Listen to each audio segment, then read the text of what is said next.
like to call this meeting of Allegheny County Council to order. Please rise for the Pledge of Allegiance. I pledge allegiance to the flag of the United States of America and to the republic for which it stands, one nation, under God, indivisible, with liberty and justice for all. Please remain standing for a moment of silent reflection.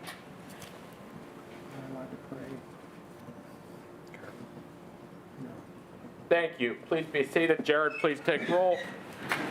Mr. Bekowski. Here. Mr. Bonarotti. Here. Mr. DeMarco. Here. Ms. Filiaggi. Here. Mr. Fatulis. Mr. Grisbeck. Here. Ms. Hallam. Here. Mr. Klein. Here.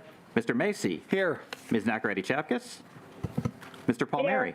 Here. Mr. Palmasina. Here. Ms. Pritzio. Here. Mr. Walton. Here. President Katina. Here. We have 13 members present. Thank you. At this moment, we'll have the Chief Executive's first quarterly address. Madam Chief Executive.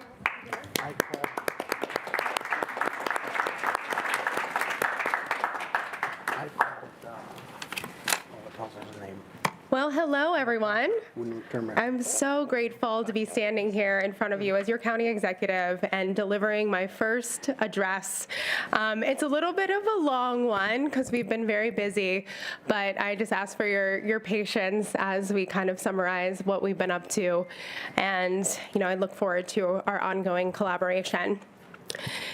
So from the campaign trail through my first 78 days in office, my administration has been guided by the commitment of building an Allegheny County for all. I'm sure you've heard me say that once or twice. So this requires working together, and I look forward to the spirit of collaboration with County Council as we work to improve the lives of people across this region. And I just want to take a moment to acknowledge the members of County Council and thank you for your service to the community. Councilman Bekowski, thank you for your work as chair of the Economic Development and Job Creation Committee. We've already had the opportunity to work together on the passage of LRTA. I appreciate you taking the time to understand the legislation, and I look forward to our ongoing commitment and dialogue together. Councilmember Filiaggi, I truly appreciate your willingness to work across the aisle.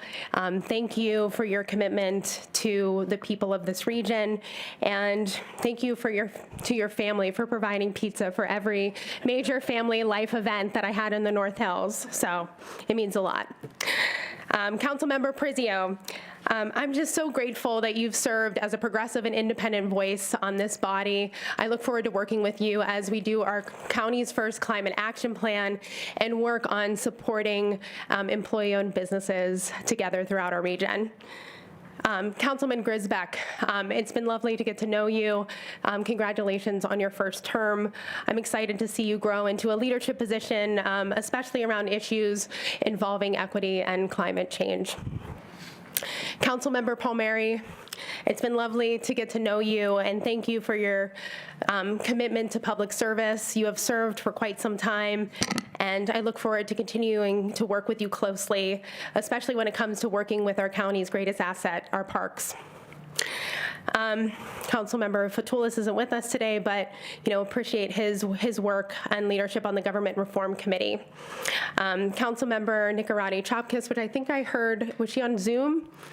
Yeah. Okay, so to the ether, I'm grateful for your strong voice as a community advocate and your passion for driving system levels change, especially in your role as appointment chair. I look forward to working with you to bring new voices to the table here in Allegheny County. And I want to thank you for being one of the voices of leaders working around the clock to find a solution from the Monroeville Convention Center. Councilmember Macy, throughout your career, you've been a tireless advocate for Mon Valley communities. I truly appreciate your partnership, particularly around public works, and it's an honor to submit your name for reappointment for the SPC. Councilmember Walton, I truly appreciate your advocacy around workforce development in our region, and I look forward to working with you to build opportunities for all our residents here in the county. Councilmember Klein, I appreciate your leadership here on council. I'm proud to submit you for reappointment for the Alcoasand board today. Councilmember Palmasino, As we look forward to our first budget during my time in office, I want to work with you in your capacity as chair of Budget and Finance Committee to create an inclusive process that engages the community and reflects the priorities of the people that we both represent. Councilmember Bonarotti, my neighbor, I look forward to working with you on how we can modernize practices within the county and really focus on security and information technology. Councilmember DeMarco, thank you for being here. I look forward to our work on the Board of Elections together. Councilmember Hallam, I'm grateful for your tireless advocacy and your progressive voice. I look forward to working with you in partnership as we build a county that's truly reflective of the people who live here. I'm so grateful that we get to work together to bolster human services, and invest them into the people who need it most. And Council President Katina, I'd like to thank you for the spirit of collaboration that you have shown during this first quarter. I know that we are going to do great things together, and we are going to continue this great partnership so that we can really deliver for the people throughout this region. So thank you all for allowing me to have that time to acknowledge each and every one of you. Because I often say that governing is a team sport, and building an Allegheny for all requires a county government capable of driving the transformative change that we want to see within our communities. That is why on day one, my administration decided to invest in our county workforce. World-class service for our county residents requires investing in and supporting our government's most important asset, our employees. In particular, I want to thank the majority of this body for raising this issue during last session. It was because of your work in trying to raise the wage for our lowest wage employees at the county that our Department of Budget and Finance was ready to raise the wage and had budgeted appropriately to do so. And while we recognize that $18 an hour is a great start, it is only around $37,000 a year, which is hardly a competitive wage at the time of record low unemployment and in a job market where there are 2 open positions for every single job seeker. So we really need to act like a major employer here in the region and really be competitive when it comes to the private market. So I'll be looking for your continued partnership from County Council as we raise the standards for individuals who make our government run each and every day. Together, we have the opportunity to make Allegheny County the best place to work in our region. And I also want our county workforce to be seen, to be appreciated, to be acknowledged, and to be supported in the vital work that they do each and every day. I've made it a priority in my first 100 days to meet with employees and hear directly on ways that we can improve how we do things here at the county. We celebrated Employee Appreciation Day on March 1st and launched an employee survey that asked folks for feedback on how we can keep great talent here at the county and recruit even more of it. So far, we have 2,500 responses. I've heard a lot from departments. I've met multiple times with each department head to hear about the great work they're doing and how they can better support the executive's office and how we can better support their work. Our employee survey will give us deeper insight into how my administration can act on that feedback. I want to take a moment to acknowledge the county staff that's here in attendance. If you're a county staff member, do you mind just standing or waving?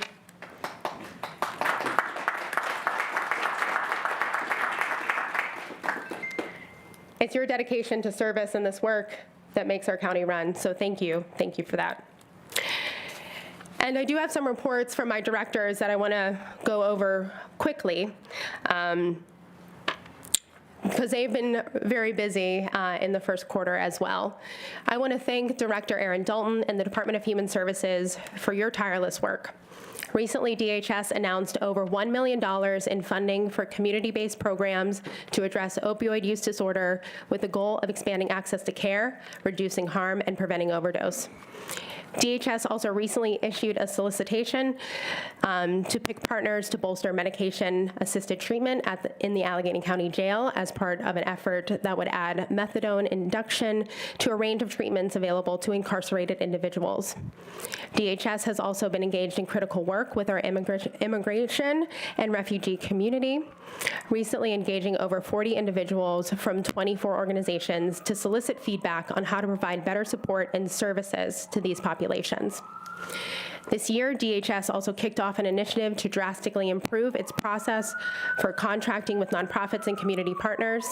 This is important so that community agencies providing help to those in need have an easier time navigating the government process. So in our first quarter, just to kind of put it in human terms, we've sheltered over 1,600 people experiencing homelessness. We've provided 60,000 home-delivered meals to seniors, and we've paid over $20 million in child care subsidies for over 10,000 children so that low-income parents can get to work. And I know they've been up to much more. I also want to thank Acting Director Patrick Dowd and the Department of Health. Earlier this year, Allegheny Health Department announced that after 5 years after the 2018 Christmas Eve fire at the Clairton Coke Works, a landmark multi-million-dollar settlement has been reached with U.S. Steel. And before council today, our updated housing regulations for the first time in decades. And let me say now that this is just the beginning of modernizing regulations, inviting more experts around the table, and ensuring everyone has a safe and healthy place to call home here in Allegheny County.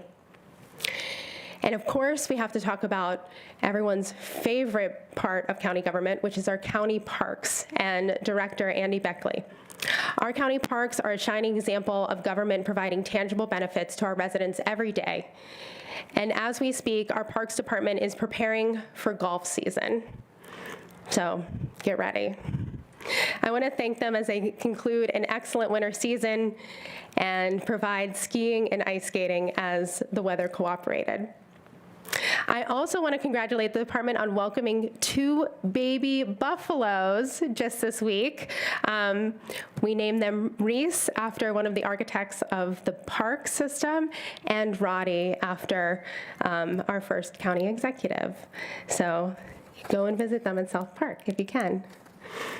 Our departments and communities are the experts in how we build an Allegheny County for all, and we're glad that we heard from so many of them during the transition and the people they work with every day. All of the work the county does is reliant on the hard work of our employees, and I cannot emphasize that enough. I'm proud to serve the employees as the county executive. But to really build an Allegheny County for all, we need a transformative transition process and folks at the table who are reflective of our county. So I want to talk a little bit about the transition that we've been embarking on. So I'm proud that we created a transition committee. I'm looking out in the audience, I see some members of our transition committee who are here, which is actually the most diverse and inclusive in history. And they're working to chart a path forward for the future of our region. And our transition committee, if you're not familiar, it has 2 aspects. One is the talent committee, which is comprised of leaders in their fields who are working to identify talented and diverse leaders to join county government. And the other side, which is the All in Allegheny committee, who oversaw the most inclusive community engagement in county history. Our talent committee has been hard at work on identifying and recruiting people to apply for key leadership positions within the county. Our talent committee has been committed to uplifting diverse voices and running a transparent process with input from leaders and communities throughout our region to identify remarkably qualified individuals to help lead our county forward. In particular, I'd like to identify 2 historic appointments as a result of this process. First is our county solicitor, Rosalind Guy McCorkle, who is here, and Lena Bryan Henderson, who serves as our chief public defender now. These are 2 exceptional leaders with years of dedicated public service here at the county and have a vision to help move their departments and our government forward together. And as we're focusing on hiring a new warden and a health director, we are considering how to create an inclusive community process to do so. The firm that is helping us identify a health director has scheduled more than 100 meetings with stakeholders about why it's important or what should be important as we're considering hiring the next health director. These interviews will be critical as we inform the process and get the right person for the job. We are also working with an external firm to create a public input process on hiring the warden, and I hope to have more updates for council related to that process in the weeks to come. And as council is well aware, there's a tremendous amount of county policy and priorities that are set by our systems of boards, authorities, and commissions. Our talent committee has worked diligently to ensure that folks we appoint bring a diversity of professional and lived experiences that are reflective of the county. I'm proud of the slate of candidates that are before you today.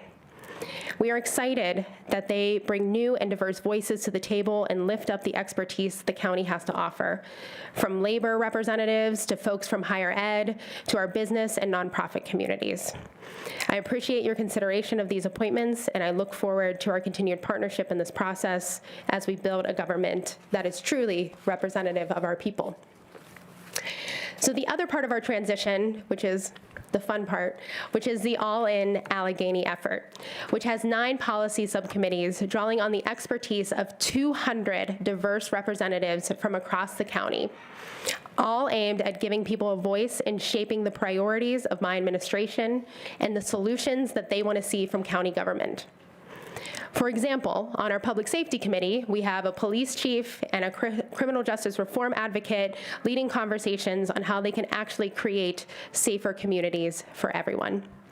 And I believe in that kind of collaboration, one that brings together diverse perspectives towards mutual solutions, is really what makes policy outcomes so much stronger. The All-In Allegheny portion of my transition committee also engaged in a robust and historic community engagement process so the public could let my administration know about their ideas, priorities, and needs. These are your constituents telling me what they would like to see. And we've had over 19,000 people complete the survey. We've heard from voices across the county, and let me break down the results for you. We've had a response from every single municipality, all 130. 20% of the respondents identified as people of color, matching the demographics of our county. We heard from folks from every age group, from residents younger than 24 to people older than 75. We have respondents from every household income bracket. We've heard from homeowners, renters, people who are unhoused, and those who live in the shelter system. The survey was translated into 9 languages to help increase access and ensure our immigrant and refugee communities were able to take part in the process, and every single survey was used. We brought paper surveys to the Kane Living Centers so seniors could participate, and distributed copies at the Allegheny County Jail, where hundreds of incarcerated individuals completed the survey. This survey process was supplemented with a number of large-scale community meetings throughout the county and virtually, where more than 600 individuals not only got to provide their insights to the transition, but had an opportunity to actually meet face-to-face with the people who make our county government run. We also had dozens of community partners sprinkled throughout the county who held mini all-in meetings with their members and their neighbors. And I know you probably all are wondering, which council district had the most survey responses? And if you give me a drum roll, I'll let you know. Okay, it was actually Councilmember Walton, who I see has stepped out.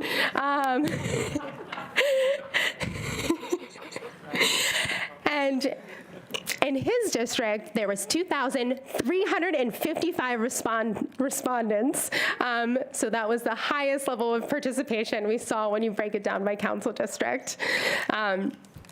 But we aren't gathering this feedback just for the sake of gathering feedback. This is all with the purpose of creating an action plan, and we will be unveiling that next month. And this action plan, it's informed by your constituents. It's architected in collaboration with county employees and transition team members, and this plan will help provide our administration with a roadmap for action over the next year and over the course of my time in office. But even as this transition process was underway, we couldn't wait to get started getting to work for the people of this great county. There is vital work to do, and I'm not just talking about delivering proclamations to Yammer Yager while wearing a mullet. Yes, we did that during the first quarter, but that was probably the most fun part. As we look ahead, it's undeniable that Allegheny County, it's facing big challenges, but I firmly believe that through innovation and collaboration, together we have a historic opportunity to build a better tomorrow. I am deeply aware of the critical role local government plays in ensuring that every community has access to economic opportunity and to prosperity. When we talk about economic development, we're often talking about these large-scale businesses relocating their site to the county. And, that's definitely a piece of economic development. And we've had some recent wins like Accelitas, who moved their global headquarters from Boston to the Strip District, along with hundreds of new jobs. And we will continue to work hand in hand with the Shapiro administration and support his proposed budget items that invest in everything from getting sites ready for large-scale development to investing in job training efforts so people can actually access those opportunities, to really increasing our state's investment in our main streets and mom-and-pop businesses. But comprehensive economic development, it moves beyond these traditional tools that we look at when we talk about economic development. It's about investing in social safety nets. It's about helping working families. And it's clear that we are facing a crisis when it comes to affordable and accessible childcare. Because we know that every parent should be able to do their job and contribute their professional talents to our economy without worrying about their child's safety or well-being. That's why, in my first week in office, we expanded access to working families looking for subsidized childcare by flexing an additional $500,000 in ARPA funds to clear the backlist of dozens of families that wanted to participate in the Allegheny County Child Care Matters programs. That program currently serves 275 families with 411 children. While much more remains to be done, this investment represents the importance to my administration of the efforts of supporting working families. And I want to thank Becky Mercatoris and the team at DCI for all the work they do on this program and supporting working families throughout Allegheny County. I know we face big questions as we discuss our economic future. Lately, the future of downtown has been on the minds of many. And it goes without saying that a thriving and safe downtown is key to our region's economic success. That's why I'm proud to have worked together with Council earlier this year to pass the Downtown LRTA, a program designed to incentivize new development without spending a single public dollar. Not only doing important work in converting underutilized office space into much-needed residential space, but it's also helping to increase affordable housing stock that's available downtown.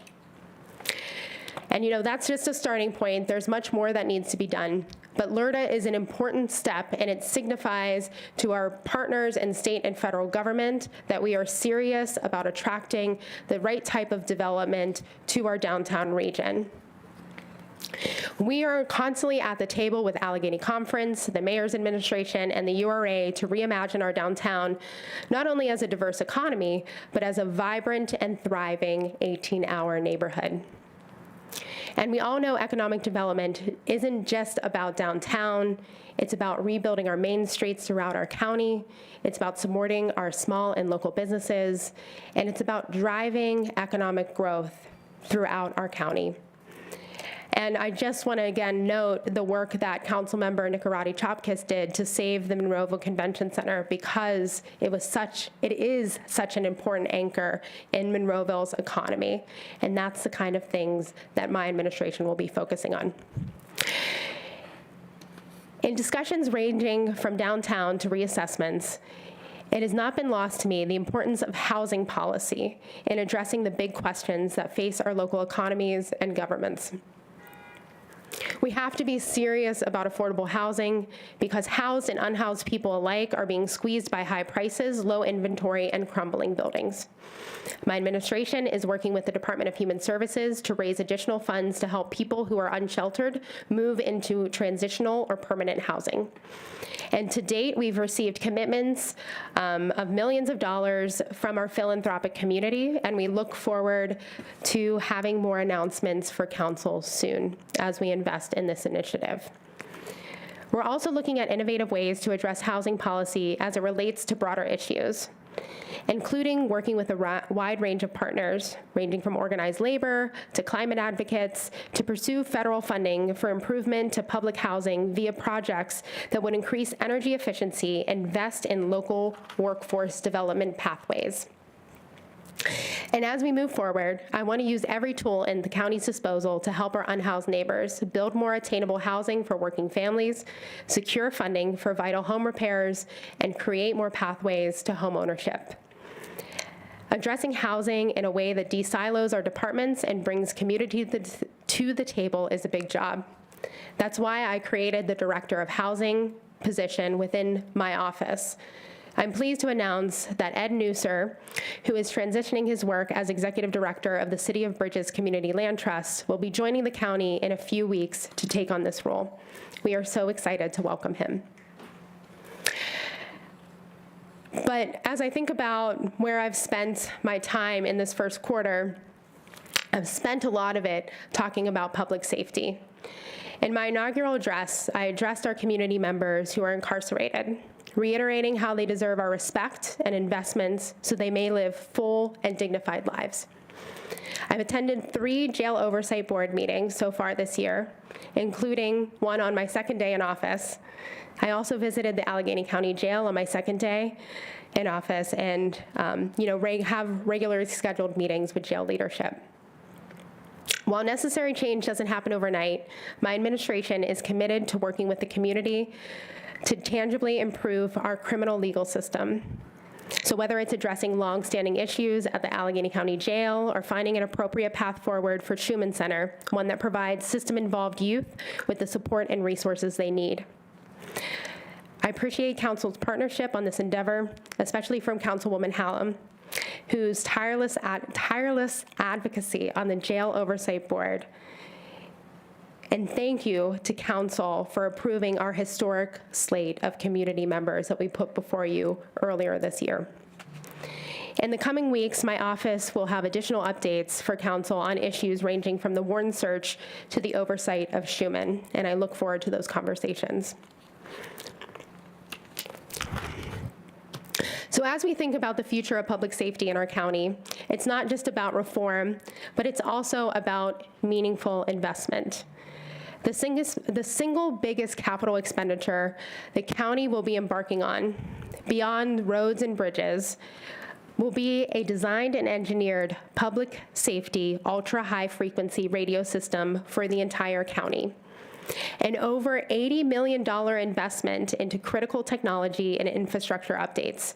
This effort aims to move us past our current patchwork approach of accepted municipal systems towards a unified communication system for the first time in our county's history. This investment will allow collaboration with 400 municipalities, public safety agencies, and potentially other regional partners who want to engage in this modern system. We know that public safety encompasses so much, from volunteer fire departments to our county police to EMS, and we thank all our first responders, and I look forward to continuing dialogue with Council on how we can jointly support all of our public safety needs. And now, Council, I turn to you and ask for your partnership as we look ahead for the issues that are defining our county. Over the next few months, my administration will begin the process of creating our comprehensive plan. We have not embarked on a comprehensive plan for 12 years, and I see it as an opportunity, the one that is very important and exciting, to come together on a shared vision that sets us up to get additional investments into every single one of the communities that we collectively represent. This comprehensive plan, it will be a living, breathing, and guiding document, and I hope you and your communities that you represent will partake in the process we are creating as we work towards the creation of this plan. This is also a pivotal year for American democracy. The eyes of the nation will be on elections here in Allegheny County. I'm proud of our efforts thus far to expand access to voting, including hosting a ballot return site downtown in our county office building with extended drop-off hours and a proposal to create 5 additional ballot return locations across the county. I'm looking forward to our Board of Elections meeting tomorrow to finalize this plan. And ensuring that Allegheny County runs safe, secure, and fair elections where our citizens have full faith and confidence that their voice will be heard and that the democratic process is of the utmost importance of my administration. In conclusion, everyone's favorite part, as our first quarter comes to a close, I don't deny that we as a county face challenging headwinds. This moment will require working together closely, not only to navigate the challenges that face us, but to chart a better path forward. I'm hopeful about our future because I'm optimistic about what we can actually achieve together. I'm grateful for the spirit of collaboration that Council has shown already, and I look forward to strengthening those partnerships so we can drive progress in our region and continually improve the lives of residents that each one of us have a responsibility to. And I know that when we do those things, when we work together, we can actually work towards an Allegheny County that works for us all. So thank you for your time, and I'll hand it over to President Katina if we have any questions. Thank you.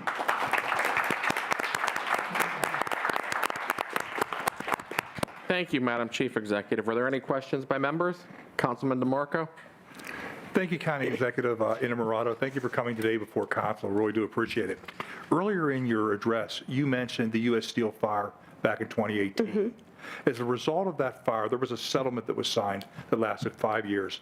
Councilman Macy, Councilman Palmieri, myself, and Councilwoman Nacarati-Chapkus, we met with stakeholders, elected officials from some of those affected communities who were part of that settlement and that trust.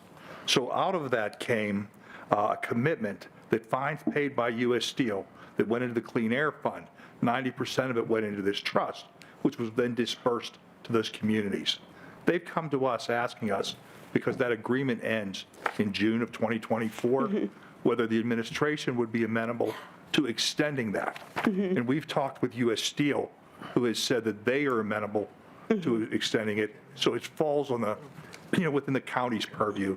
So I'd like to ask you to consider that, as it's very important to those communities down there. Yeah, I absolutely believe driving dollars into the environmental justice communities is of the utmost importance, and them having a say in where those dollars go. So would be happy to meet with all the stakeholders involved and figure out how we're going to do that moving forward.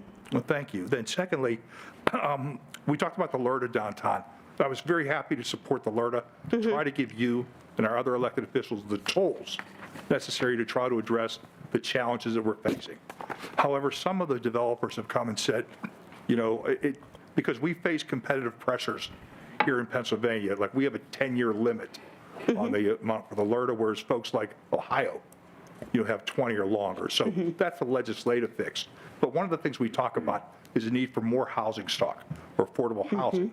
But we've also asked or requiring commitments from the developers to take and set aside X number of units for these purposes.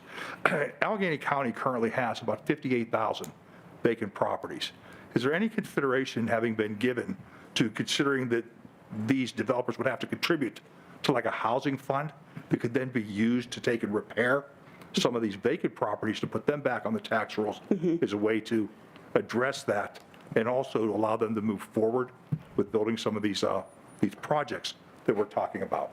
Yeah, I think that you identified an underutilized resource, which is vacant properties that we have scattered throughout the county. Obviously there's challenges in getting ownership of those and getting them back into the hands of community members or developers who can then stabilize the properties and get them in the hands of a family that needs a new home. I think that, things that you're touching on as far as options that exist to increase the supply of affordable, and I will say attainable housing, because we have so many people who are working and they fall outside of the limit of any sort of subsidy, but they still are finding it hard to afford a rental or to, take the next step to own a home in our region. And, as we're talking about stabilizing our population and growing it, we want people to grow deep roots here. We want people to buy homes. We want people to be connected to communities. This is a great task for my director of housing, who's coming on board in just a few weeks. And these are the types of conversations that we'll be having with council, with stakeholders, with developers, with nonprofits, with advocates, with folks who are currently experiencing homelessness. These are the group of people that we need to actually come up with comprehensive policy solutions and, find out where we're going to invest our time into creating policy, where we're going to invest our dollars in incentives, and, where we're going to provide the proper social safety net supports to help people move to the next phase in life. So, this is something that we'll be working on collaboratively with the new person that I'm bringing on. Well, thank you. And last question, please. In regard to Schumann Center, yesterday, while the court figures out what they're going to do here with the contract and the county council's approval, things of that nature, the community is crying out for a need to have it reopened. Can we get an update on the construction, on where it stands, on when you would anticipate it being open? Bethany already Okay. pointed it out. Our county manager can provide those updates on the timeline. I would say our administration is committed to making sure that we're finding a solution that keeps the community safe and keeps kids safe. And we're working on the most clear and direct path forward on that. Thank you. Councilman Palmieri?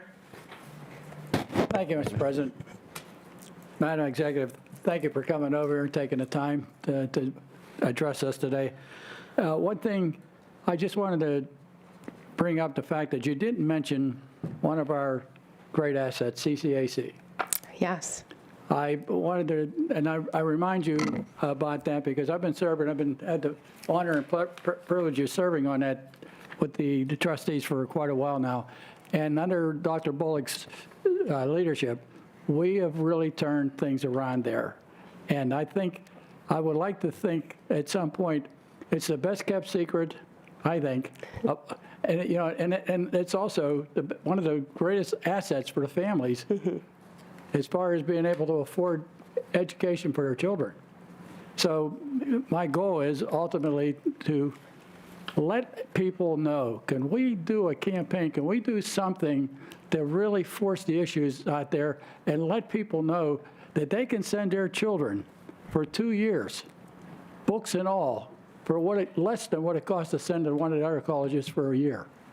And the fact that they won't suffer as far as the educational aspects are concerned, because we have wonderful teachers, wonderful professors over there, and most of those credits translate into four-year schools. So I'm really looking forward to working with your administration and hopefully bring more attention and deserving attention to CCAC. Thank you. No, you're absolutely right. And I was going to add a whole section about it, but Councilmember Palmasina said my speech was already too long. And So I just didn't have the time. And I'm sorry that you couldn't join us when the governor was in town to do a tour of CCAC and see some of the new programs that they're incorporating into their North Side campus. The governor has a proposal on the table to look at the state systems and our community college system throughout the Commonwealth. We continue to be engaged in those conversations. Dr. Bullock is at the table. I hope that we can find a solution that actually brings more money into our community college system, because it is such an incredible asset. Councilmember Hallam? Hello, I'm so excited to have you here giving a quarterly address this year, so welcome. I just want to start off by thanking you for addressing Schumann, in light of the recent court ruling. I know I am really, really excited to get to work on a collaborative and positive process with your administration, the courts, and all of council to really find a solution towards a restorative solution towards juvenile justice in our county. So I am excited to know that we can all work together on that. So my first question is, you mentioned 1,600 people, unhoused people had been sheltered. And so part A is, are those unique individuals? I don't know. This is just a report from DHS, but we could get those details for you. I would imagine it is, because they typically keep records of individuals and when they're in and out of the system. Okay. Yeah, I would appreciate that report. That's very helpful. And then what is your administration's plan to develop not just traditional transitional housing, but also no barrier shelter beds and other wraparound services to help our unhoused people? I've been noticing, that lots of camps are getting cleared and hostile landscaping is being installed, and yet it doesn't really seem like there are many fewer unhoused folks on the streets. So I'm just wondering, what is the plan to focus on the services outside of transitional housing? Yeah, so so DHS is on site with folks who were at the moment living in tents to help connect them with permanent housing. A lot of people live outside because they don't feel safe in a shelter system. And we've heard that time and time again because something happened to them. They were either, beat up or their stuff was stolen. So they just don't feel comfortable in a congregate setting that a shelter provides. But they absolutely would take housing. And, what we noticed through some analysis that the Department of Human Services has done is that the folks who are using our shelter system, the folks that we have contact with, roughly 75% of them are what I would classify, and this is not a technical term, but lower needs individuals. So these are folks who, they tend to be older, they don't have a criminal record, they don't have severe mental behavioral health issues, they're just poor and they need help. And that's what we're missing in our system, is really a place for these folks to go. I know I've talked to people who lost their job, it couldn't afford their rent, and it spiraled, and now they're living in their car. And, we hear that time and time again. So, we really are focusing on building up that capacity to hold those folks, because they just need a place to call home, a place that's their own, a place that they can function independently, they can get back on their feet, and oftentimes fall out of the window of any sort of subsidized housing, or they're on a wait list for a housing choice voucher for an X number of years. But, there's also that other 25% in folks who need wraparound services. There are a tremendous amount of programs that exist for those individuals, and, we look to make those available. Anyone can drop into the Second Avenue Commons, where we have health care, there's food, there's, things that people can access throughout the day there. And, we look forward to continuing to support not only our internal systems, but the folks who are out in the community who are doing that direct service work and supporting individuals in need of shelter. All right, thank you. Last question. Sure. 3. About, I know recently there have been some community listening sessions about, reimagining the jail, which is kind of this buzzword that I think we have heard just kind of in and out for a few years now. And so I was just wondering if you can give us any update on what that looks like, any future community input sessions, and maybe even how real of a plan is it? Is it just information gathering, or is it actually something that the administration is going to take action towards? Yeah. Was that I'm looking at you. Is it the redesign? Is that report public yet? Okay. I think soon there will be a public report on the information that came from that engagement, and then, there'll be a dialogue between elected officials, community members, service providers on kind of how we move forward with that plan. But it is a real plan. It was a real process that was embarked upon. People who work at the county jail gave input. Folks who were formerly incarcerated there gave input. Community stakeholders, lent their voice to that process. Thank you so much. And I hesitate because I just did a briefing on it, but I don't know when it's coming. I can't wait to see it. Yes. So I'm looking forward to it a lot. We'll Thank you make sure again that for council being gets here. a copy. Thank you so much. Council Member Nakaradi-Chapkus, I believe you had a comment. Oh, thank you, President Katina. County Executive Innamorato, I'm so sorry I can't be there for your first address. I'm in D.C. working on climate change strategies and solutions. But I just wanted to, no comment or question, but comment rather. I'm very appreciative of the community engagement effort that has been done throughout the first quarter and the way that you've been reaching out to residents all across the county to hear their ideas and their visions. And so I just wanted to make note of that and say that I'm appreciative. And certainly those sessions were all really well attended, and I just look forward to that type of community engagement to continue. Thank you. Great, thank you. You're welcome. Council Member Grisbeck?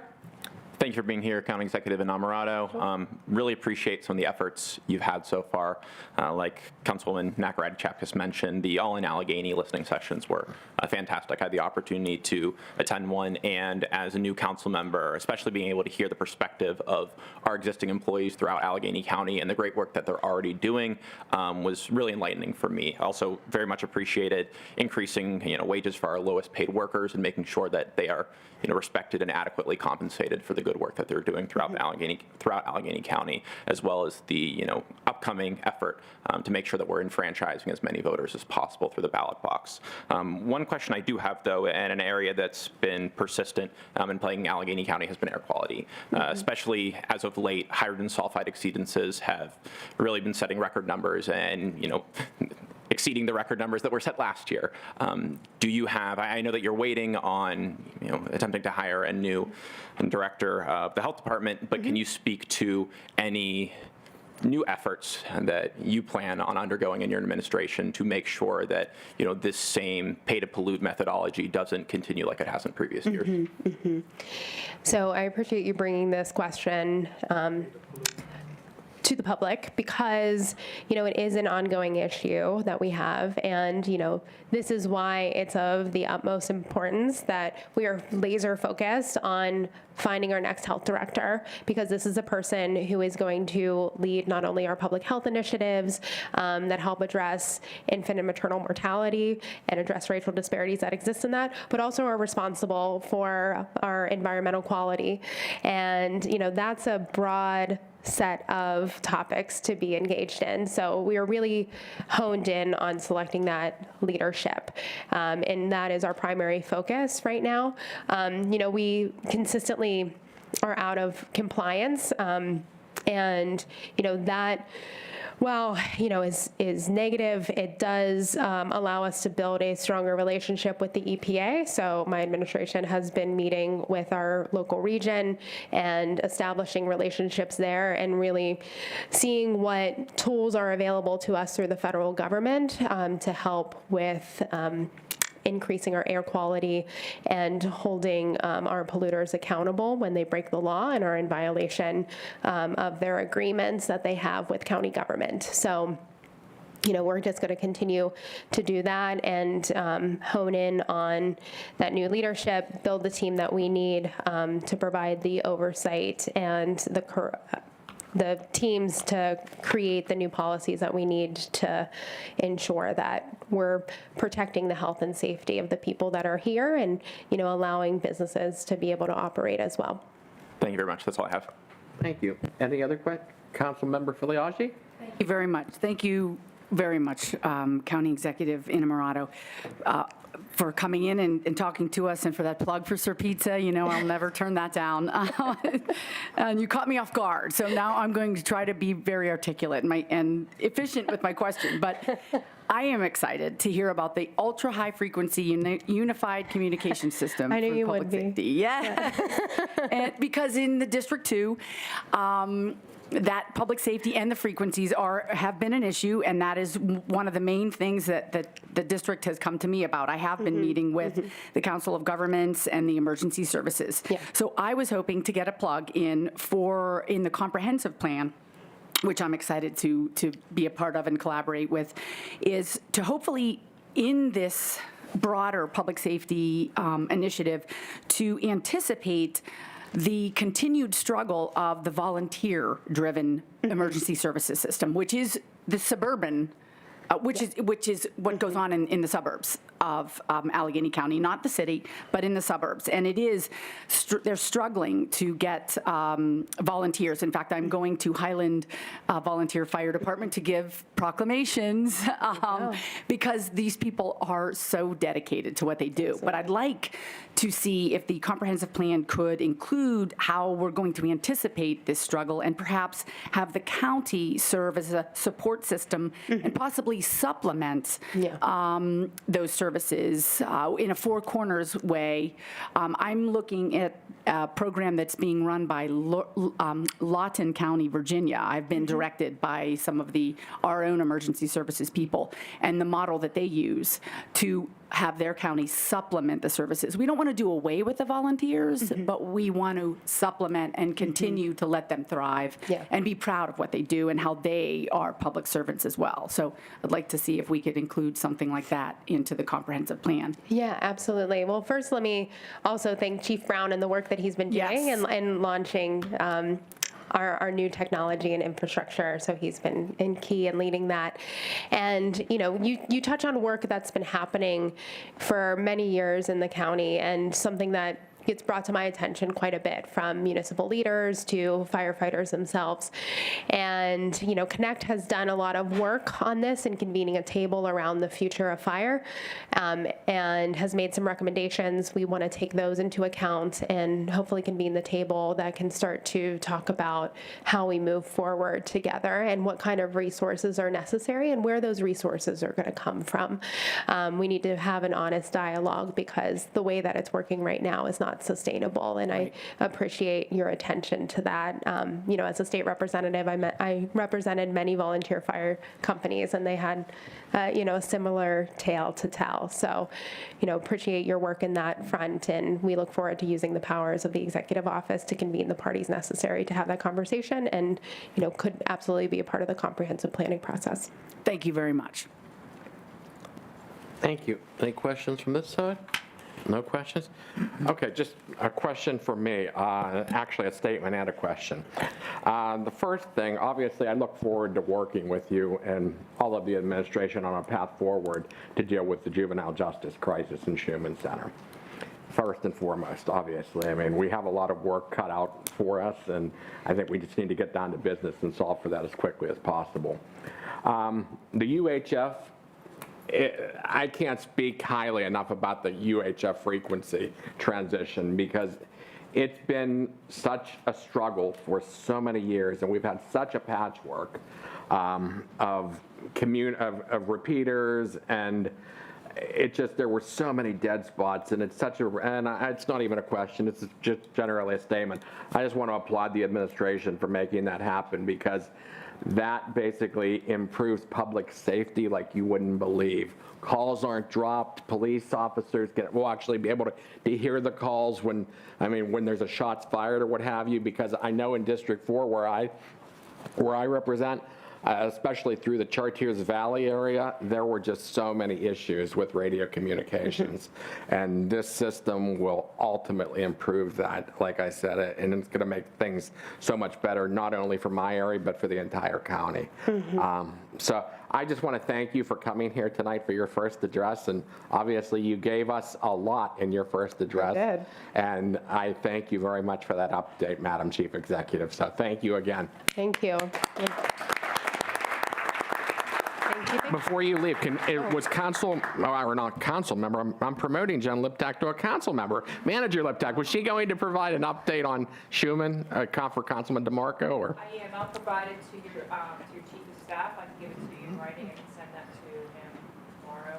Okay. Today. I can send it to you, and then I can send it to the rest of the members, and I'll also follow up on behalf of the executive or Cal, so I'll follow up during that one. Okay? Thank you. Thank you. Great. Thank you all. Okay, we'll go into proclamations and certificates. Our first proclamation is going to be held until our next regular meeting, and the others will be read into the record. So 12969-24 is being held. 12970-24. A proclamation recognizing the Pittsburgh St. Patrick's Day Parade Committee for their efforts in organizing the 2024 parade, sponsored by Councilmember Katina and all their members of council. 12971-24. A proclamation recognizing the Pittsburgh St. Patrick's Day Parade Irish Society for Education and Charity, sponsored by Councilmember Katina and all their members of council. 12972-24. A proclamation recognizing the Pittsburgh St. Patrick's Day Parade Miss Smiling Irish Eyes Queen, sponsored by Councilmember Katina and all their members of council. 12973-24. A proclamation recognizing the Pittsburgh St. Patrick's Day Parade Miss Smiling Irish Eyes Court Maidens, sponsored by Councilmember Katina and all their members of council. 12974-24. A proclamation recognizing the Pittsburgh St. Patrick's Day Parade Grand Marshal, sponsored by Councilmember Katina and all their members of council. 12975-24. A proclamation recognizing the Pittsburgh St. Patrick's Day Parade Allegheny County AOH Hibernian of the Year, sponsored by Councilmember Katina and all their members of council. 12976-24. A proclamation recognizing the retirement of Captain Jim Shields after 26 years of service with the City of McKeesport Bureau of Fire, sponsored by Councilmember Macy. 12977-24. A proclamation recognizing White Oak Emergency Medical Services 40th anniversary, sponsored by Councilmember Macy. Is there any public comment on agenda items? None. Okay, approval of minutes, presentations of appointments, 12957-24. Approving the appointment of Sharon Adams to the Friends of the Park, South Park, for a term to be effective through March 19th, 2027, sponsored by Councilmember Palmieri. That will go to appointment review. Why don't we do them all? They're all going to appointment review, so just go ahead and read them all. 12958-24, approving the appointment of Daniel Connolly to the Allegheny County Airport Authority for a term effective through December 31st, 2029, sponsored by the Chief Executive. 12959-24, approving the reappointment of Darren Kelly to the Allegheny County Sanitary Authority for a term effective through December 31st, 2029, sponsored by the Chief Executive. 12960-24, approving the reappointment of Paul Klein to the Allegheny County Sanitary Authority for a term effective through December 31st, 2029, sponsored by the Chief Executive. 12961-24, approving the appointment of Diamante Walker to the Redevelopment Authority of Allegheny County for a term effective through April 9th, 2029, sponsored by the Chief Executive. 12962-24, approving the reappointment of Dusty Elias Kirk to the Regional Asset District Board for a term effective through December 31st, 2028, sponsored by the Chief Executive. 12963-24, approving the appointment of Monica Malik to the Regional Asset District Board for a term effective through December 31st, 2028, sponsored by the Chief Executive. 12964-24, approving the appointment of Jesse Durena to the Southwestern Pennsylvania Commission for a term effective through December 31st, 2028, sponsored by the Chief Executive. 12965-24, approving the reappointment of Robert Macy to the Southwestern Pennsylvania Commission for a term effective through December 31st, 2028, sponsored by the Chief Executive. 12966-24, approving the appointment of Christopher Sandvig to the Southwestern Pennsylvania Commission for a term effective through December 31st, 2028, sponsored by the Chief Executive. And 12967-24, approving the appointment of Jamila Dukar to the Regional Asset District Board for a term effective through December 31st, 2028, sponsored by the Chief Executive. Okay, unfinished business, Committee on Appointment Review for the second reading, 12929-24. Approving the appointment of Donna Gardner to the Friends of the Park for Boyce Park for a term effective through February 6, 2027, sponsored by Councilmember Palmieri. Councilmember Nakaradi Chapkus? Yes, President Katina, the Committee on Appointment Review met on March the 13th and affirmatively recommended Ms. Gardner to the Friends of the Board. Like to make that motion? Second. Motion has been made and seconded. Do we need a roll call vote on this, or is a voice vote fine? Looks like we're a voice vote's fine. All those in favor signify by saying aye. Aye. All those opposed? Motion carries. 12930-24. Approving the appointment of Russell Giancola to the Accountability, Conduct, and Ethics Commission for a term to be effective through February 6, 2029, sponsored by Councilmember DeMarco. Councilmember Nakaradi Chapkus. President Katina, the Committee on Appointment Review met on March the 13th, 2024, and affirmatively recommended Mr. Giancola to the Accountability, Conduct, and Ethics Commission. I'd like to make that motion. Second. Motion has been made and seconded. Is there any discussion? Hearing none, we'll do a voice vote on this one as well. All those in favor signify by saying aye. Aye. All those opposed? Motion carries. 12931-24.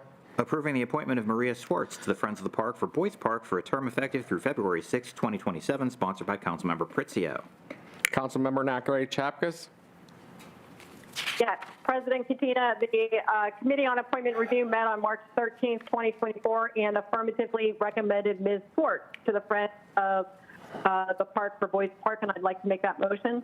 Second. Motion has been made and seconded. Is there any discussion? Hearing none. All those in favor signify by saying aye. Aye. All those opposed?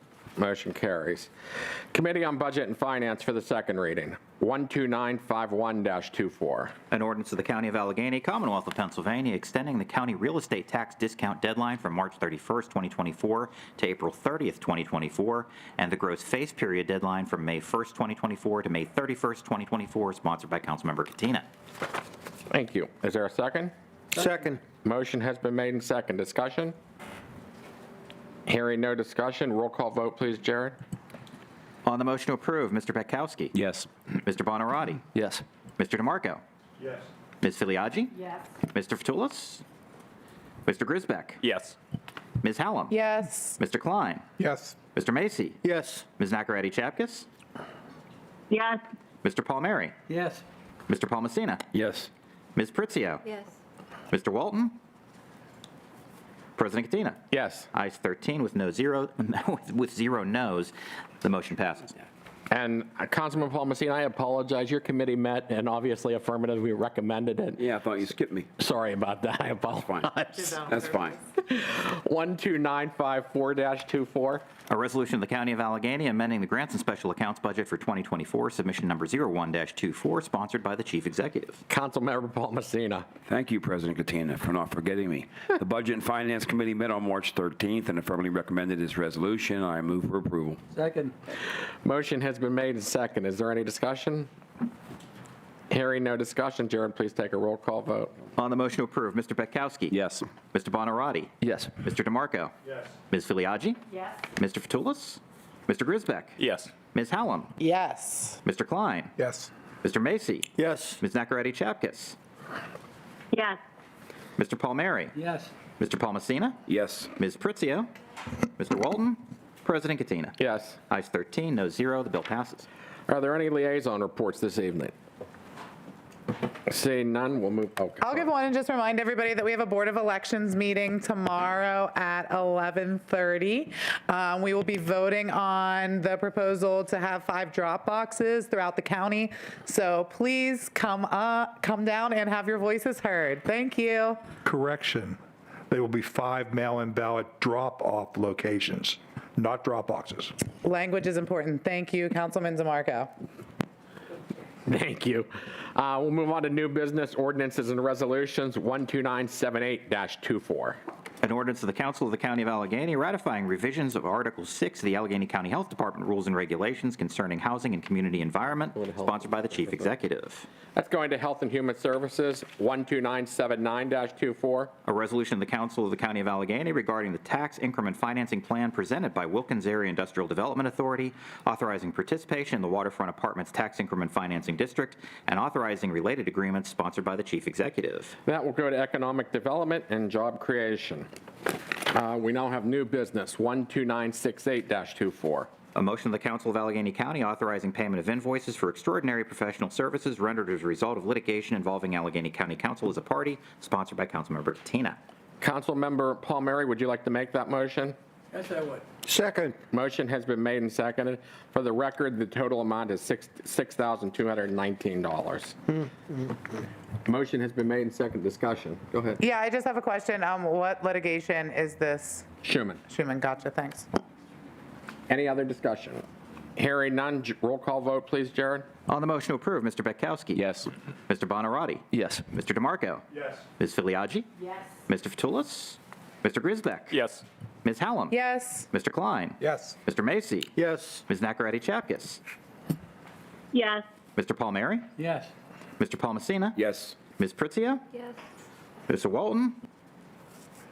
President Katina. Yes. Ayes 13, no 0. The bill passes. Notification of contracts 12980-24. Communication summarizing approved executive actions for the month of February 2024. I make a motion to receive and file. Second. Motion has been made and seconded. All those in favor signify by saying aye. Aye. All those opposed, motion carries. Now we'll have the public comment on general items. We have a number. The first 5 are Michael Brooks, Kelly Maranko-Strain, Lynn Thompson, Stephen Kuchanowski, and Mackenzie Priest. Any of them? Michael, Kelly, Lynn, Stephen, Mackenzie. Going once, going twice, 3, no, okay, moving on. Next 5 are Rebecca Filio, Ali Levin, Margaret Champion, Ilyas Khan, and Nithin Raghunathan.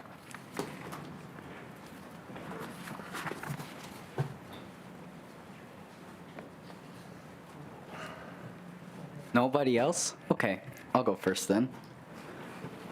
Hi, everyone. I just wanted to come and say, first and foremost, thank you all so much for that wonderful, wonderful birthday present 2 weeks ago. And you're probably thinking, what birthday present? We voted down your silly resolution about a ceasefire. Well, the birthday present you gave me was more important than that. You told me exactly who you are as a council.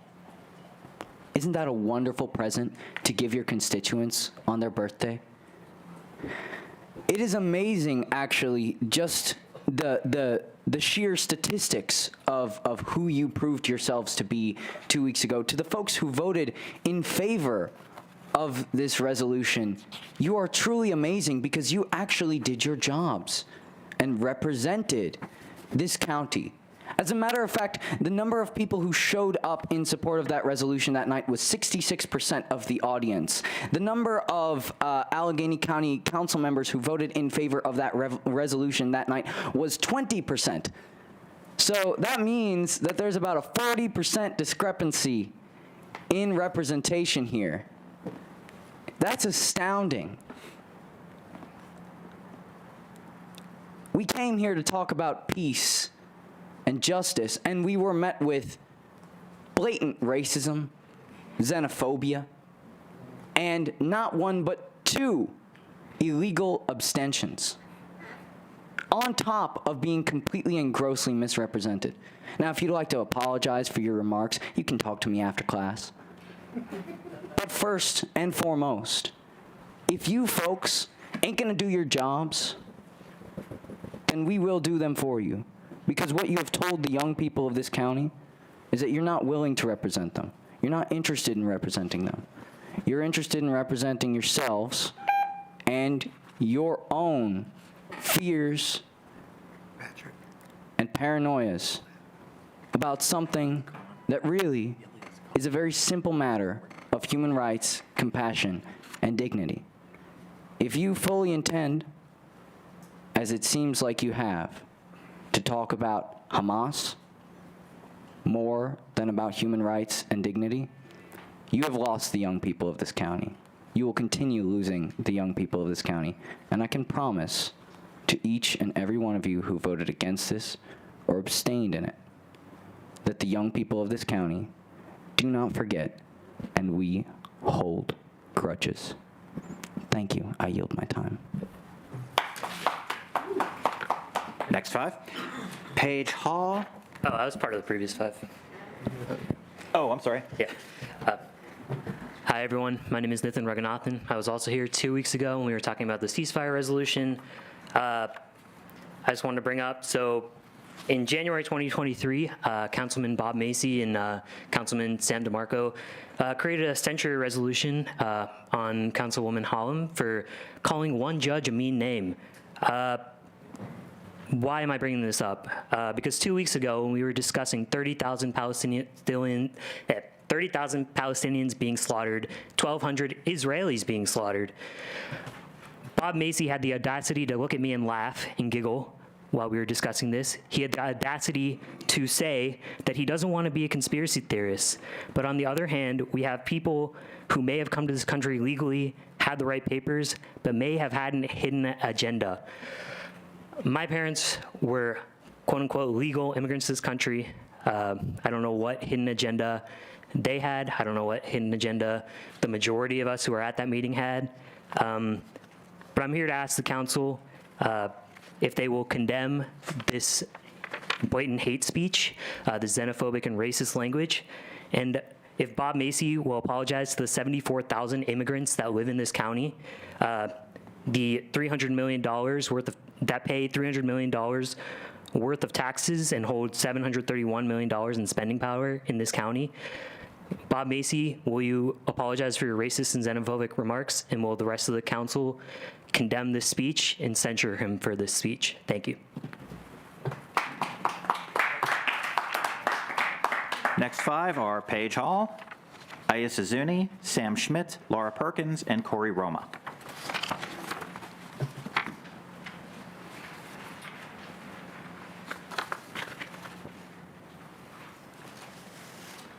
Hello again.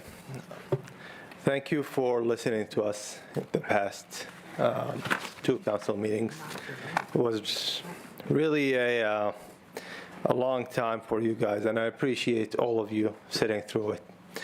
And Mr. Grisbeck and Ms. Hallam and Ms. Brizio, you have my sincere and utter appreciation of your brave stance for ceasefire resolution. And even for the people who abstained, Mr. Bonarati, it was courage that you showed, that you didn't vote no for something that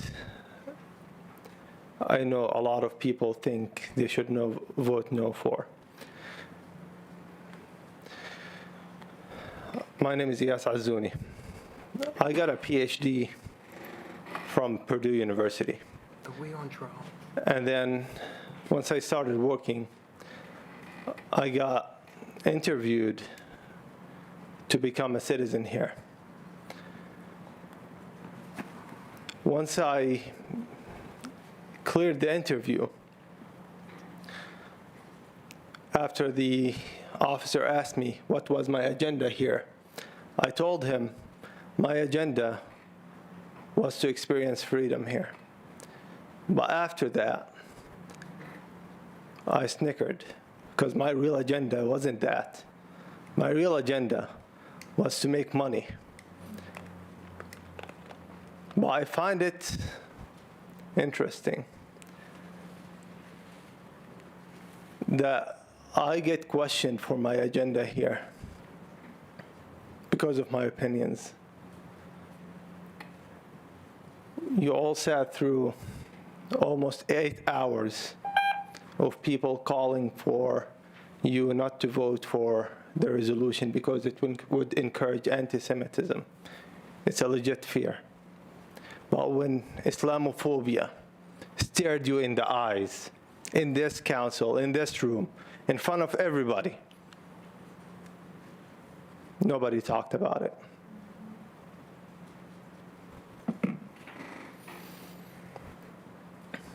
I would have imagined that there's going to be some reaction when Islamophobia is presented to us in front of us in this council. Unfortunately, nothing has been done so far. Mr. Palmusina, I'm in your district. I would like to meet you at some point. Thank you for your listening. Thank you.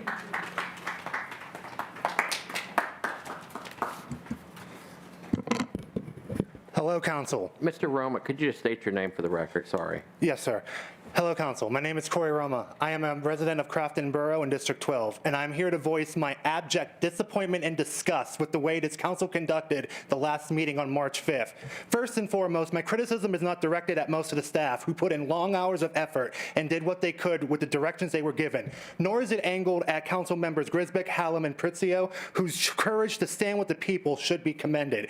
Your officers forcibly dragged an attendant out of this room, denied them access to legal counsel, illegally searched them and their belongings, and forced them out into the rain for the cheap excuse that they were allegedly swearing. Whether that claim is true or not, the response was excessive, violent, and shameful. I am also appalled in the immensely undemocratic decision all but 3 of you made to limit the voices of your constituents. Let me remind you of something that you should never forget. It is your job to listen to us, whether we're talking about a ceasefire resolution, taxes, air quality, or whatever.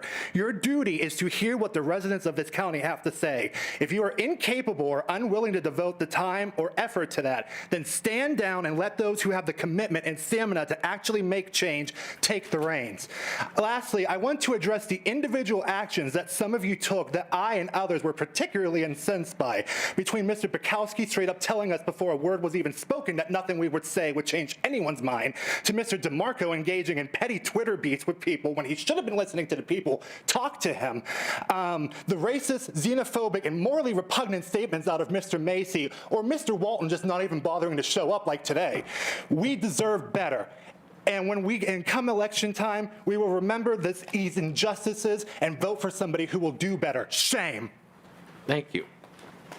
Next. Next 5 are Tanisha Long. Oh, we forgot Laura. Yep. Sorry.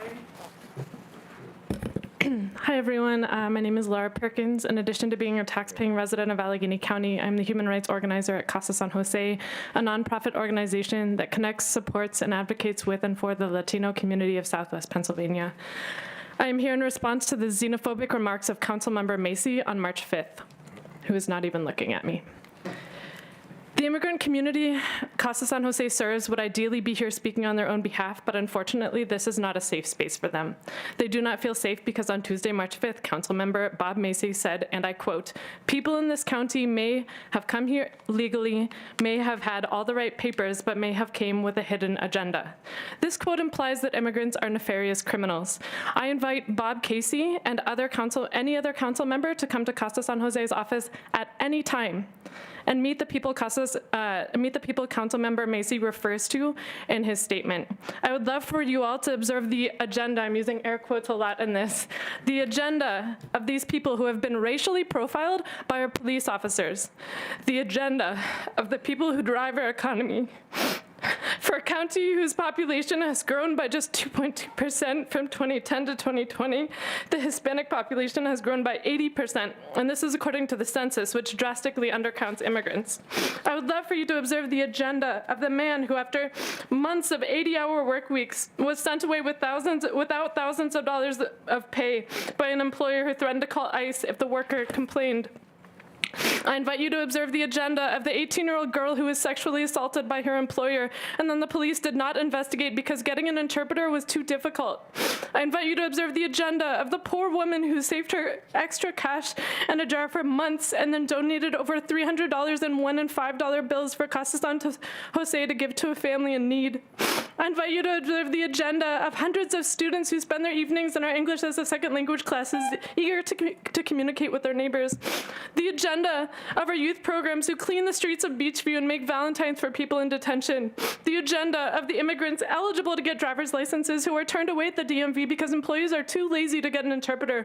The agenda of immigrants who pay taxes like us U.S. citizens but are not eligible for food stamps, Section 8 housing, or other public benefits.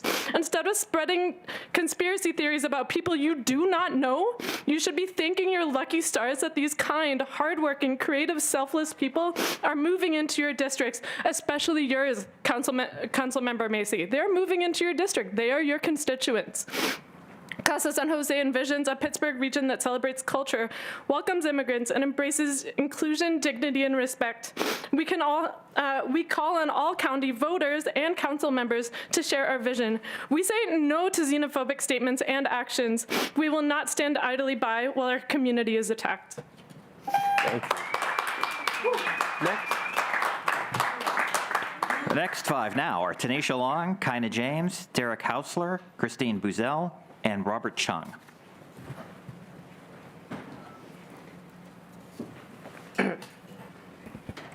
Tanisha Long. Council, I'm here today to speak about the handling of the last council meeting and the effects council's actions have on free speech and public safety. The choice to limit the comment amounts to 1 minute did not leave people enough time to speak. And while that was upsetting, more upsetting was the decision to prohibit the public from clapping or expressing any sort of emotion. This is a public meeting. This is the time that the public has to interact with you, and this is the time that the public has to comment. And sometimes free expression looks like clapping after people talk, because this is a community deeply in need of support. What you did at the meeting by limiting the public from being able to respond was you effectively criminalized free speech. And we saw that when the police were asked to remove someone who simply clapped, shouted, or even swore. I personally witnessed police officers, no less than 4, take a young person into the elevator while their lawyer was standing there, tell their attorney that they could not ride the elevator with them, take them downstairs after promising the attorney that they would meet them at the bottom. And by the time we got to the bottom of the stairs, that person was nowhere to be found. Officers refused to give the attorney access to their client. They refused to tell us where the client was. And during that time, the client reported being searched against their consent. When you tell people that they cannot react to public comment, that they cannot make noise in a forum that is literally meant to cater to the public, you are criminalizing free speech, and that is a First Amendment violation.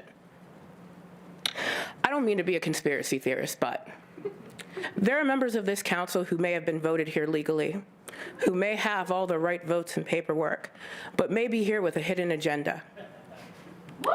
And Bob Macy, while I respect your right to free speech, I absolutely do not respect your choice to use that speech to perpetuate dangerous stereotypes about immigrants and members of this community. And I do not respect your choice to use your free speech to parrot racist and xenophobic tropes that are usually found on Fox News or Sam DeMarco's Twitter. So in the future, I ask that you respect your constituents, and I do ask that you issue an apology to those members of your community who you felt were not worthy of your respect and who you chose to use your platform to spread those stereotypes about. What you did was disrespectful, it was dishonorable, and I disagree with everything you said about the immigrant community I've come to know and love. Thank you. Thank you.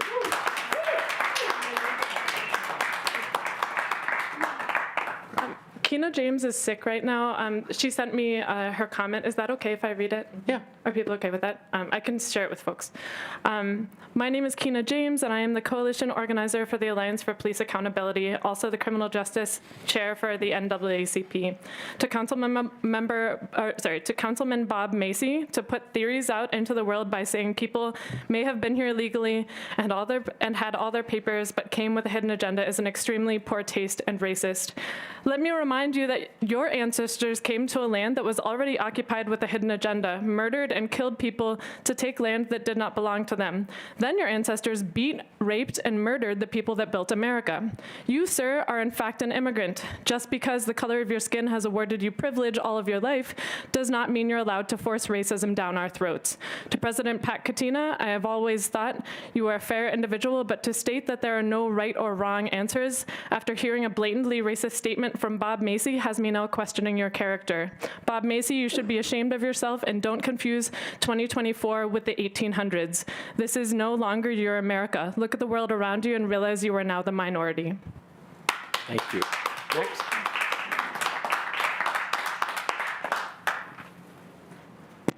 Hi. State your name, please. Hi, good evening, Allegheny County Council. My name is Derek Heusler, and I'm a resident of District 10. I'm speaking today to give my disappointment over Councilman Robert Macy's racist remarks on the 5th. In the County Council meeting where hundreds of citizens attended To make their voice heard on ongoing Israel-Palestine conflict, Councilman Macy of the 9th District made racist remarks to the public. While explaining his vote on the ceasefire resolution, Councilman Macy said, and I quote, "I don't want to be a conspiracy theorist, but on the other hand, here we have a situation where people in this country may have come here legally, may have had all the right papers, but may have came with a hidden agenda." Even taken in any context, those remarks are racist, xenophobic, and unacceptable. As the son of Latino immigrants, I find these words to be especially reprehensible and unbecoming of a public servant. The remarks made by Councilman Macy also had the potential to hurt growth and migration to here in Allegheny County. We want folks to come and settle here. It's a beautiful county. But if they see a public official pushing that sort of reprehensible rhetoric, that's going to hurt our image of being a welcoming county. Immigrants who come to the United States only wish to make better lives for themselves and their families. That is the truth, and that is only the truth. Councilman, I want you to use this opportunity to change your view and to learn. I invite you to go out, explore, and immerse yourself in the vibrant immigrant communities around the city and the county. We have a substantial international student population with the University of Pittsburgh and Carnegie Mellon University. Stop by Beach View and try Las Palmas, a Latino restaurant. Talk to the local immigrant populations and learn their stories. The only supposed agenda immigrants have, Councilman, is coming here to make a better life for themselves and their families. I hope you take away this important lesson today, and I bid you a good evening. I yield my time.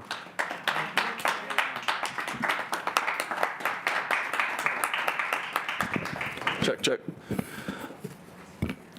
Robert Chung, Millville Borough. So on the evening of October 27th, 2018, along with many of the people tonight and who have been at the last two meetings, I stood shoulder to shoulder at Forbes and Murray Avenue. And the next day, I was at Central Blood Bank in an effort and to make a point that we show and believe that hate and terrorism have no place in this city nor this county. And as details unfolded of the horrific events that happened at the Tree of Life Synagogue that day, it was made clear that this terrorist not only had hate rooted in anti-Semitism, but especially in xenophobia that scapegoated immigrants in the United States. To this day, you can search for Tree of Life Synagogue online and find numerous reports of the terrorist conspiracy theories that he was spreading on the social media website Gab. Then on March 5th, 2024, on a night when so many people have remembered the horrific events of that day that happened in this city. At a timestamp of 5 hours and 40 minutes on the county's YouTube video, Councilmember Macy stated that those who come to this country may be coming with hidden agendas, rhetoric mirroring very closely that used by the terrorists on the social media website Gab. My address is not for Councilmember Macy, but rather the remaining members of this council. I'm the proud son of immigrants. I was born and raised in Western PA, and I am still to this day proud in my travels all around the world to tell people that I am from Pittsburgh. I do believe it when we say that Pittsburgh is stronger than hate, and the constituents, including those tonight and in the past 2 weeks, have proven that to me. But I want to make it clear, when we say stronger than hate, that does not mean we only dislike hate, nor that we are afraid of hate. Stronger. And I think this council, to be able to sit idly by and not make any statements when such a hateful statement is made, is showing a lot of weakness, frankly. I'd like to see some strength and some character and integrity on this council in holding your colleagues accountable. And if you're not able to do that, then please don't complain when your constituents are going to do that for you. Ceasefire now. Buenas noches. Have a good night. Go Steelers. Thank you. Next. The next five are Ali Assad, Brian Knuckles, Mel Packer, Janice Vanderneck, and Jacob Poole.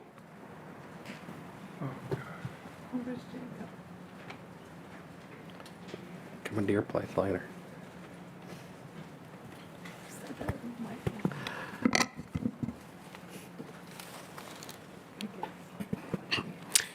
My name is Ali Assad. I am a resident of Mount Lebanon. The hidden agenda, those are Council Member Bob Macy's words from a few weeks ago, and they hurt. They hurt because the killer who committed the atrocities at the Tree of Life, he targeted the synagogue for its work to bring refugees from places like Syria. He had deep hatred for Jews and Arabs alike. Bob Macy, your words are very much like his bullets, they kill. No elected official should be so irresponsible with what they say. It makes our community dangerous and fuels the fire of hatred. I have lived in this country for 47 years. My birthday is today. Go me. Thank you. This is the place of my birth. My family came and we stayed. We stayed for this. We stayed for the Constitution and what it means. And we'll never leave because of this. Not a hidden agenda. The last 20 years, they've been horrific for Muslims and Arabs here in the U.S. and in this county. We have been subjected to constant hate and bigotry from the media, from elected officials, and sometimes from our neighbors. People get scared when they hear these words. Bob Macy, they get scared. You scare them. And we get targeted as a result. My mother, who is barely 5 feet tall, has been attacked numerous times by grown men. They tell her to go back to her country. They want to fight her, grown men. They tell her it would be her word against theirs if she calls the police. And this has happened on more than one occasion. This is one woman, 5 feet tall. Is that okay? Should these men be afraid of her because she has a hidden agenda? Personally, I've been randomly selected 13 times in a row when flying, 13 times in a row for security screening. Do I have a hidden agenda? When it happened twice in one day, my son asked me, why do they keep doing that to you? Can anyone here answer his question? My niece, Hannah, at 18 months, she was asked to remove her diaper at the airport for security screening. 18 months. How about Wadi Al-Fayoum, Palestinian child in Chicago? Recently, he was killed by his neighbor, who said he was afraid of him. Stabbed him 26 times. 26 times. He was afraid of a 6-year-old. Does he have a hidden agenda? You have no place on this council with words like that. If you could wrap it up, please. You could be responsible and apologize. That would be a mark of leadership that comes from your position. It would show that you care about this community. And I ask you to do that today. Please apologize. Thank you.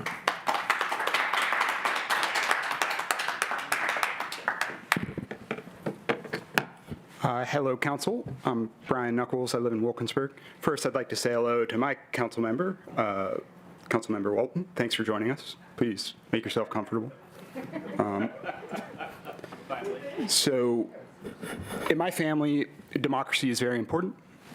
My great-grandmother immigrated here in 1899 before women could vote. When my great-grandmother, when she was pregnant with my great-grandmother, she marched for women's suffrage. So for my family, democracy is extremely important. And I'm here to speak about the failures of this council to respect our democratic rights as citizens. My remarks will be to 3 council members in specific. Mr. Bukowski, at the beginning, before we spoke, you made the claim, sir, that our voice didn't matter, that your voice was made up. I'd like to remind you, sir, you're not a king. This is a representative democracy. You're here to listen to your constituents. That is your job. Shame on you.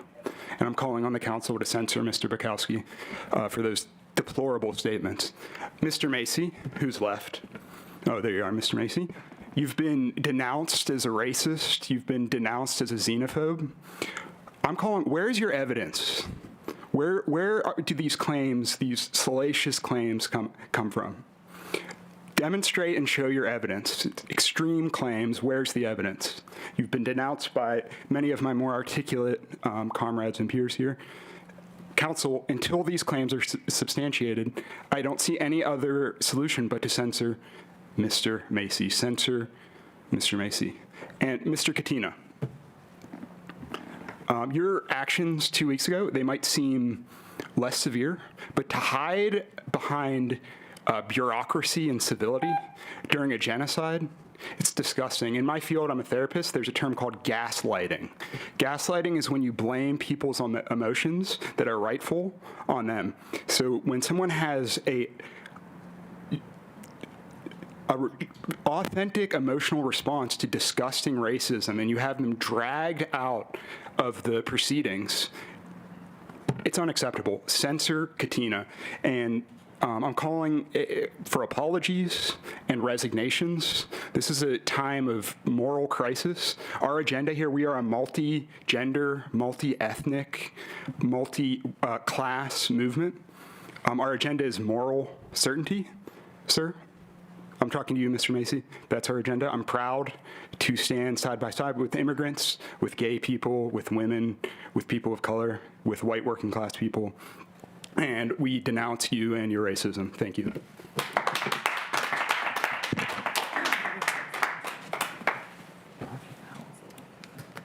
Hi, I'm Alpaca Point Breeze. On the 5th, you voted against the ceasefire resolution. I want the 11 of you who voted no for an abstention as a cowardly way of voting no. I want you to understand exactly what you voted for. One, you voted for the continued bombing of civilians in their homes, which as of today is 32,000, not counting the untold thousands buried in the rubble of their Gazan homes. Two, you voted for the continued dismembering of Palestinian children, where hundreds, if not thousands, have had their limbs shorn from their bodies by Israel's bombs supplied by the U.S. Three, you voted for continued forced starvation of 2.4 million people, a war crime, now reaching official famine designation according to every aid agency. Four, you voted for pregnant mothers giving birth in the dirt and rubble of their homes.